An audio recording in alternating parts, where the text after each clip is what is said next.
इंद्रा, बायको छान निवडलीस आहे. अगं मी तर मागेच म्हटलं होतं, हीच इंद्राची बायको असायला हवी.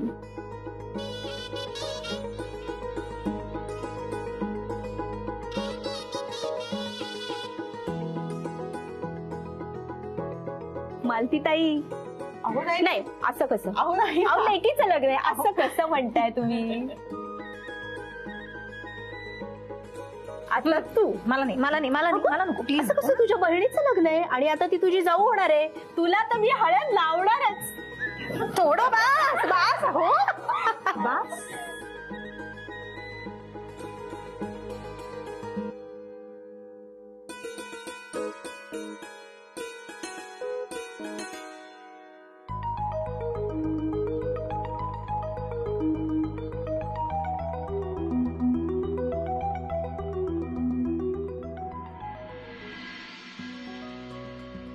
असं वाटतंय तुम्हाला पाहतच राहावं मॅडम. मॅडम, उद्यापासून आपण जे काही बोलणार ते नवरा बायको म्हणून बोलणार. म्हणून आपलं लग्न होण्यापूर्वी मला एकदा माझ्या दीपिका मॅडमशी बोलायचंय. मॅडम, आपण नेहमी म्हणायचो प्रेम सोपं नसतं. नसतंच. पण मॅडम, तुमच्यामुळे सगळं किती सोपं झालं बघा ना. प्रत्येक चांगल्या वाईट परिस्थितीत तुम्ही माझी साथ दिलीत. जेव्हा जेव्हा मला असं वाटलं की आता सगळं संपलंय, तेव्हा तेव्हा प्रत्येक वेळी तुम्ही मला हिंमत दिलीत मॅडम.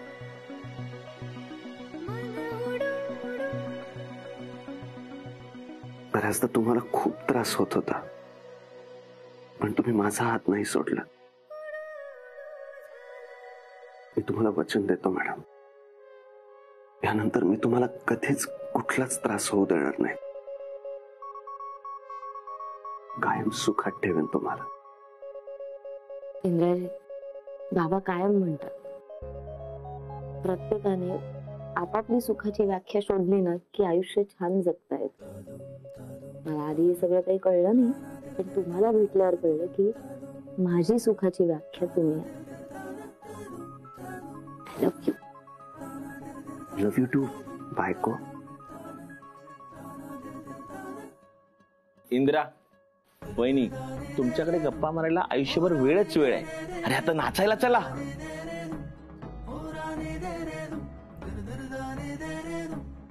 अरे सत्तू, तुम्ही नाचा.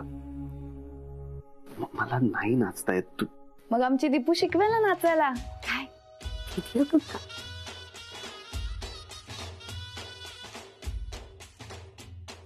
ए बजाव.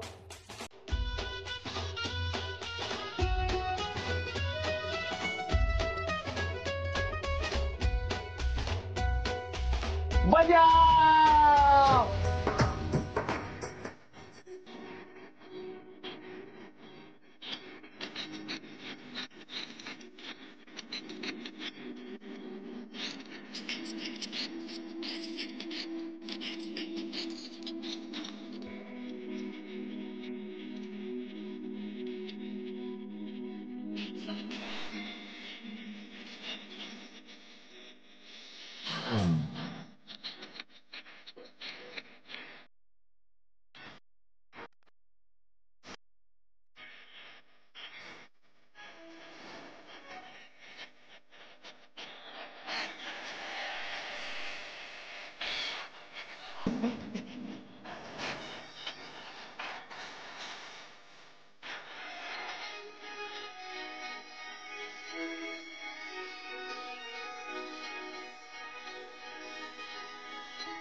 बंटीबाई ऐका ना.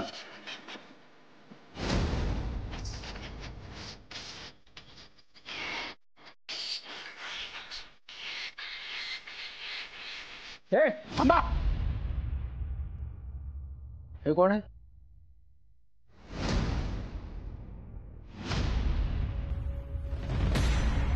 बाबा तुम्ही शांत व्हा ना. सर ते आमचे मित्र आहेत. म्हणजे आम्ही वसुली करायचो ना तेव्हा ओळख झाली होती.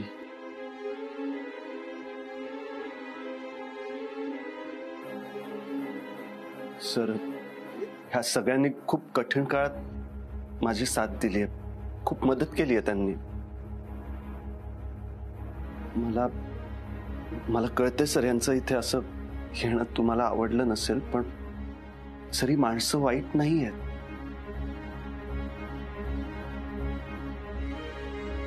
इंद्राबाई, हे कोण? सासरे वाटतं. नमस्कार, माझं नाव बंटी.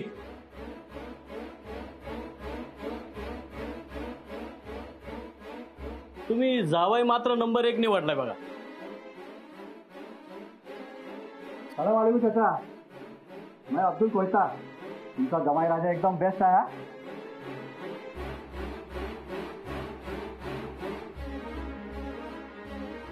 इंद्राभाई आम्हाला नेहमी सांगत असतो, हे असे फोडाफोडीची कामं ना बंद करा, घराकडे लक्ष द्या.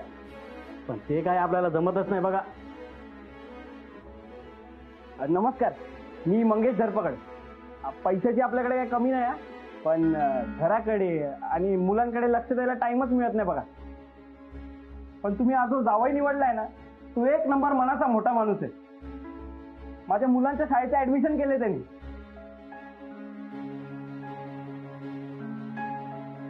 इंद्राबाई, सॉरी या, आम्ही सगळे इकडे आलो ते तुमच्या सासऱ्यांना वाटलं आवडलं नाही. पण असं कसं शक्य आहे? इंद्राबाईची हल्दी आणि आम्ही सगळे नाही येणारे कसं शक्य आहे?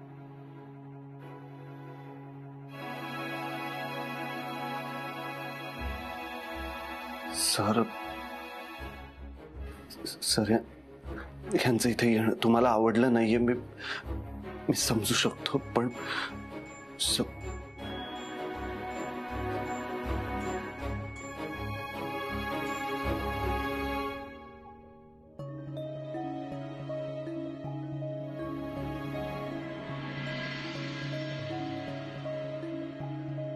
अरे थांबलात काय? लावा गाड्या.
अगं हे मुलींनो, चला आवरा लवकर लवकर, उशीर झालाय आपल्याला. दीदी अगं काय चाललंय तुझं? हात चालव पटपट. हा हो अगं करतीये. चल चल चल बाळा, उशीर झालाय.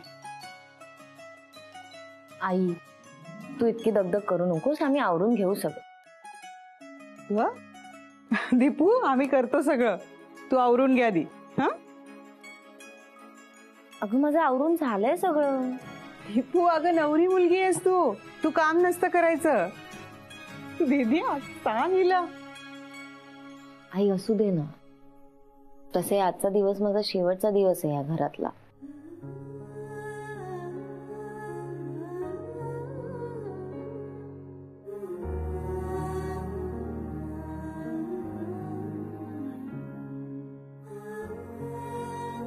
अरे 3-3 बायका घरात असून एवढी शांतता? मला ती शोभत नाही एवढी शांतता.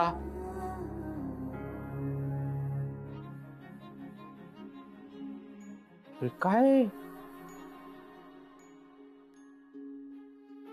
अहो तुम्ही कुठे रमता इथे? चला, उशीर झालाय आपल्याला. आवरून घ्या लवकर. हा, ए मुलींनो, तुम्ही लवकर लवकर करा. आणि अहो तुम्ही जरा या, मला बोलायचंय, या जरा लवकर.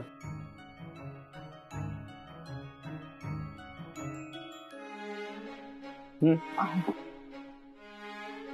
अहो, ऐका ना, मी काय म्हणते, ते घर गहाण ठेवले ना, त्या लोकांचे पैसे देऊन टाका ना. नाही म्हणजे घरात एवढी मोठी रक्कम आहे आणि आपण कोणीच घरात नसणार आहोत. खूप जोखीम आहे हो. डोक्याला ताप होईल उगाच. देऊन टाका ना तुम्ही. मला ती व्यवस्थित ठेवलेत पैसे. तू नको एवढी काळजी करू. आणि काय सांगितलं तुला, अगं लग्न आहे आपल्या घरात, थोडे अधिकचे पैसे आपल्या जवळ असलेले बरे. ते लग्नाची जेवणाची व्यवस्था ज्याने केली आहे त्याला त्यातले थोडेसे पैसे द्यायचे पण आहेत. मी घेतो निघताना पैसे तिजोरीतून. बरं, ठीक आहे.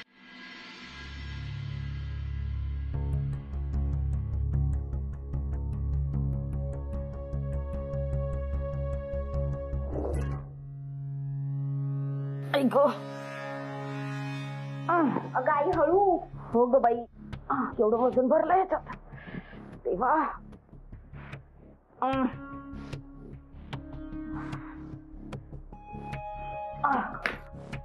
कार्तिक, जरा हेल्प कर ना हे गाडीत ठेवायला. हे मला नको सांगू. तो सत्तू आहे ना, त्याला सांग. चल. मुक्ते, कशाला उगाच त्याला सांगतेस? त्याला जर करायचं असतं तर कधीच करून मोकळा आला असता. आई, दादूला बोलू? नको नको, तो तयार होतोय ना, तो डिस्टर्ब होईल त्याला. काकू अहो, तुम्ही कुठे उचलताय बॅगा? मी ठेवतो गाडीत, द्या. इकडे ते दे. आई, हा मी आलेच. आता काय झालं? Selfie stick. अरे देवा, इथं काही कळतच नाही मला. बरं सर, तू ऐक ना, हे गजरे आहेत, हे दीपिकाला द्यायचे. हॉलवर? नाही, घरी जाऊन द्यायला लागतील. देशील? हो द्या. घे.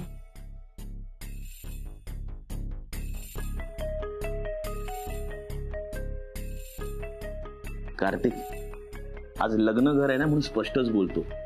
अरे काकू मुक्ता सामान उचलतायत, पिशव्या उचलतायत, तू तोंड काय बघतो? जरा मदत कर ना त्यांना. हे तुझं तू बघ ना, त्याला कशाला ऑर्डर्स देतोय? बोलली तरी म्हटलं अजून ही कशी बोलली नाही. तुम्ही दोघांना धन्यवाद आहात. हो ना, मग आमचं तोंड बघत काय बसलायस? जा, निघून जा इथून. हे थांब. दीपिकाकडे गजरे घेऊन जायचेत ना? मी देतो, काळजी करू नको. हे तू काही काम करतोयस? असं काय करतेस? आपल्या घरात बाबू काका आहे, सत्तू आहे मदतीला. तुझ्या घरी कोणी? तिकडे कोणीच नाहीये. आपण गजरे नेऊन देऊया आणि मदत पण करूया तुझ्या बाबांना. तर तुझे बाबा तिकडे एकटेच पडले. वा कार्तिक वा, असं नीट वागलास ना तर सगळे तुझ्याशी व्यवस्थित बोलतील. मग आपल्या ती होतात ना तशी रोज रोजची भांडणं तरी संपतील. जात हे बॅगा घे आणि गाडीत टाक. मी दीपिकाच्या घरी जातो. हा, सावकाश आणि खूप सामान आहे का रे? अरे हळूहळू. हा बेबू, इथे हे लग्न होऊ नये म्हणून मी इतके प्रयत्न करतेय. तू हे काय करतोय? तू बरा आहेस ना? तू जरा शांत बस ग, सगळं व्यवस्थित होईल. जरा शांत बस. काय करतेस तू? तू बरा आहेस ना बेबू? अरे कालपर्यंत इन्व्हेस्टरला पैसे कसे द्यायचे याचं टेन्शन घेतलं होतंस आणि आज इतका शांत कसा आहेस तू? पैशांची सोय झाली? मिळाली ना किल्ली. म्हणजे तू काही टेन्शन घेऊ नको. मी जसं करतो ना, फक्त होला हो म्हण. ओके, हे गजरे घ्यायचे आणि जायचंय तिकडे. चल जा पुढे हो, मी आलोच. जा पुढे हो, मी आलोच. ठीक आहे, मी बाहेर आहे, माझी बॅग घेऊन ये. हा, बॅग, पर्स, मोबाईल सगळं आणतो तुझं, काळजी करू नकोस.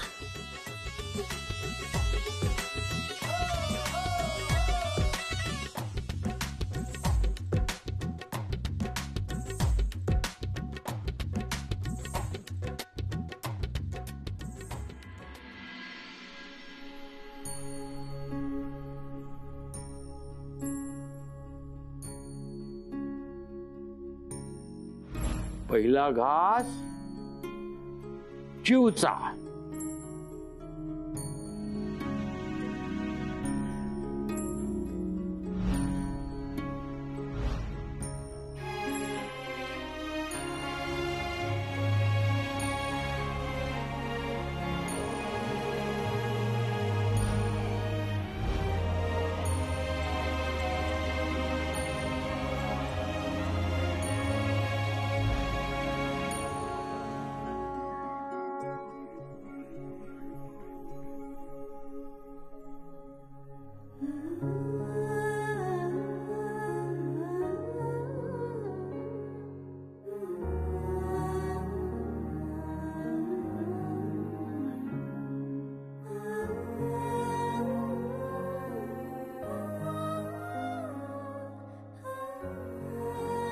काय झाली का तयारी निघायची?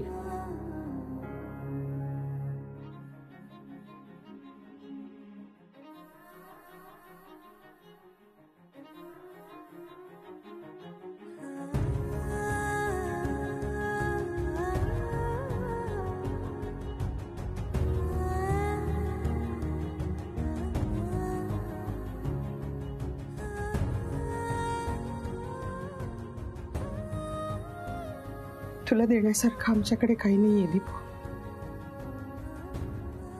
आणि मला माहितीये तुला काही दिलं तर तू घेणारही नाहीस.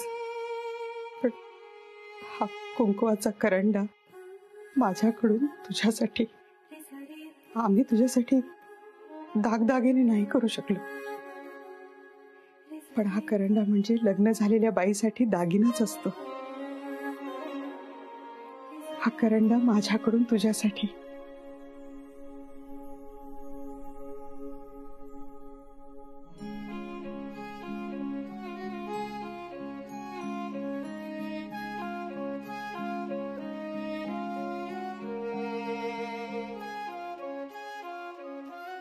दीपू, हा करंडा म्हणजे संसाराचं प्रतीक असतं. हळद कुंकू एका प्रमाणातच यात भरावं लागतं. एक जास्त झालं ना तर दुसरी गोष्ट कमी पडते. तसंच संसाराचं आहे अगं. सगळ्या गोष्टींचा योग्य समतोल आपल्याला राखता यायला हवाय.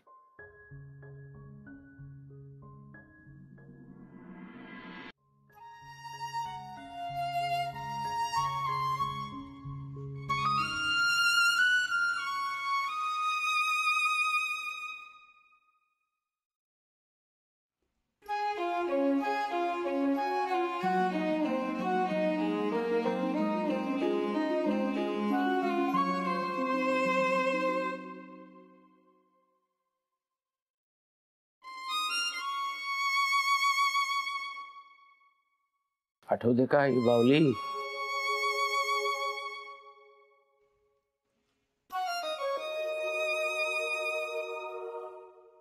कसं खेळायची तिच्या बरोबर, बोबड बोबड बोलायचीच. लहान माझी बावली, मोठी तिची सावली, नट्टे नाळ फिरविते, घारे डोळे उडविते. थँक्यू बाबा. दीपू, तुला काय देऊ मी? खर तर मोठी भावंड आपल्या लहान भावंडाच्या पाठीमागे उभी राहतात, पण आपल्या घरात उलटच आहे. ही माझी लहान बहीण पण कायम त्या मोठ्या बहिणीच्या पाठीशी उभी राहिली. दीपू, तू माझ्यासाठी जे काय केलंस ना ते मी तुझ्यासाठी कधीच करू शकले नसते. दीदी प्लीज असं नको ना बोलूस. तुला आवडणार नाही कदाचित मी हे सांगितलेलं, पण लहानपणी तू माझा हात धरून उभी राहायला शिकलीस. आता मोठेपणी तू मला हात दिलास म्हणून मी आज उभी आहे. आणि म्हणून मी कायम म्हणते ना, आपली दीपू वयाने खूप लहान आहे पण कर्तृत्वाने सगळ्यात मोठी.